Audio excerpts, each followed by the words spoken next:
അസ്സലാമു അലൈക്കും വറഹ്മത്തുള്ളാഹി വബറകാതുഹു. സുന്നി വിദ്യാഭ്യാസ ബോർഡ് ഇംഗ്ലീഷ് മീഡിയം സ്കൂളുകളിൽ 5ാം തരത്തിലേക്ക് തയ്യാറാക്കപ്പെട്ട അഹ്കാമത്ത് ജവീദിന്റെ വർക്ക് ബുക്കിന്റെയും 13ാമത്തെ ചാപ്റ്ററാണ് വായിക്കുന്നത്. തർഖീഖുൽ ലാമി, ലാമിനെ തർഖീഖാക്കുക. എപ്പോഴാണ് ലാമിനെ തർഖീഖായി ഉച്ചരിക്കേണ്ടത് അഥവാ നേർപ്പിച്ച് ഉച്ചരിക്കേണ്ടത് എപ്പോ എന്നാണ് പാഠത്തിലൂടെ പറയുന്നത്. പാരൻസിനെയും മറ്റു മുതിർന്നവരെയൊക്കെ ഉദ്ദേശിച്ചിട്ടാണ് ഈ വീഡിയോസ് ചെയ്യുന്നത്. നമുക്ക് വായിക്കാം. ബിസ്മില്ലാഹിർ റഹ്മാനിർ റഹീം. വഇൻ കുൻതും ഫീ റൈബിൻ മിമ്മാ നസ്സൽനാ അലാ അബ്ദിനാ ഫഅ്തു ബിസൂറത്തിൻ മിൻ മിസ്ലിഹി വദ്ഉ ശുഹദാഅക്കും മിൻ ദൂനില്ലാഹി ഇൻ കുൻതും സാദിഖീൻ.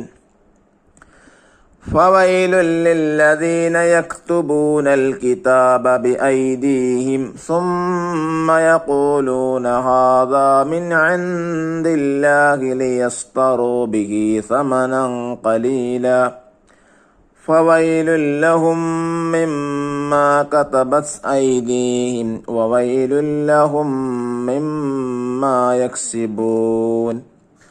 وأنفقوا في سبيل الله ولا تلقوا بأيديكم إلى التهلكة وأحسنوا إن الله يحب المحسنين.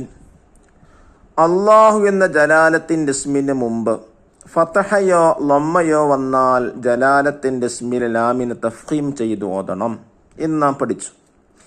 എന്നാൽ കസ്റ വന്നാൽ ലാമിനെ തർഖീഖ് ചെയ്താണ് ഉച്ചരിക്കേണ്ടത്. പറയപ്പെട്ട ആയത്തുകളിൽ എപ്പോഴാണ് തർഖീഖ് ചെയ്യുക? അള്ളാഹു എന്ന ജലാലത്തിൻ്റെ ഇസ്മിൻ്റെ മുമ്പ് കസ്റ വന്നാൽ ആ അള്ളാഹു എന്ന ഇസ്മിനെ തർഖീഖായിട്ടാണ് ഓതേണ്ടത്, ഇല്ലാഹ് എന്നാണ് ഓതേണ്ടത്. ഒന്നാമത്തെ ആയത്ത് നോക്കൂ. മിൻ ദൂനില്ലാഹി, അള്ളാഹ് എന്ന പദത്തിന്റെ മുമ്പ് ദൂനി എന്ന നൂന് കസ്ർ വന്നതുകൊണ്ട് മിൻ ദൂനില്ലാഹി എന്നാണ് വായിക്കേണ്ടത്. രണ്ടാമത്തെ ആയത്തിന് ഹാദാ മിൻ ഇൻദില്ലാഹി, അവിടെയും കസ്റാണ്, തർഖീഖായിട്ടാണ് ഓതേണ്ടത്.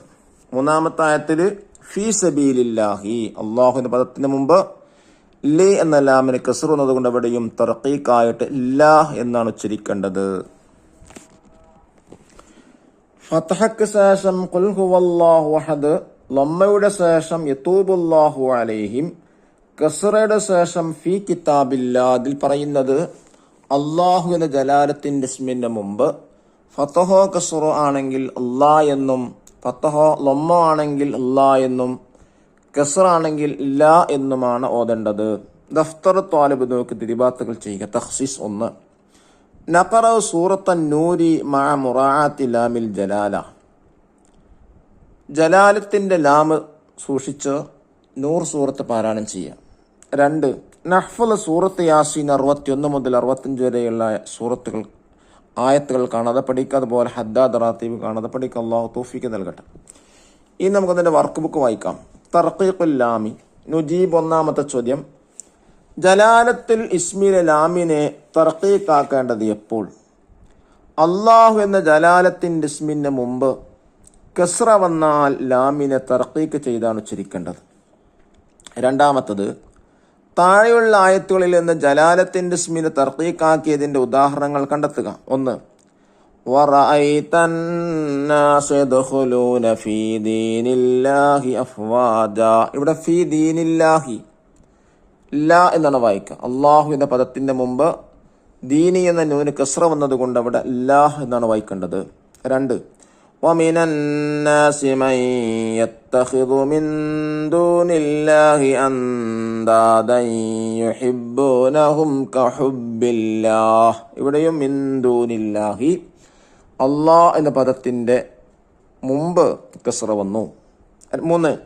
ഇന്ന ഇദ്ദത്തശ്ശുഹൂരി ഇൻദല്ലാഹി 12 ശഹ്റൻ ഫീ കിതാബില്ലാഹ്, ഇവിടെയും ഫീ കിതാബില്ലാഹി, കിതാബ് അള്ളാഹ് എന്ന ജലാലത്തിന്റെ ഇസ്മിന് മുമ്പ് കിതാബി എന്ന ബാൻ കസ്റ വന്നതുകൊണ്ട് അവിടെയും ഇല്ലാഹ് എന്നാണ് ഓതേണ്ടത്. 4. ലഖദ് കാന ലക്കും ഫീ റസൂലില്ലാഹി ഉസ്വത്തുൻ ഹസനത്തുൻ ലിമൻ കാന യർജുല്ലാഹ വൽ യൗമൽ ആഖിറ വദകറല്ലാഹ കസീറ.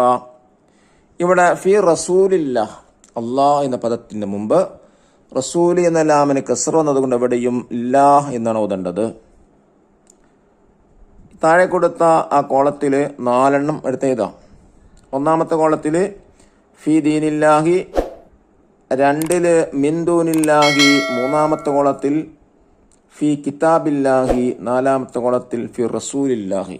അല്ലാഹു തആല തർഖീക്കും തഫ്രീമുക്കാക്കി ഓതേണ്ട സ്ഥലത്ത് ഓതാനുള്ള തൗഫീഖ് പ്രദാനം ചെയ്യട്ടെ. അസ്സലാമു അലൈക്കും വറഹ്മത്തുള്ളാഹി വബറകാതുഹു.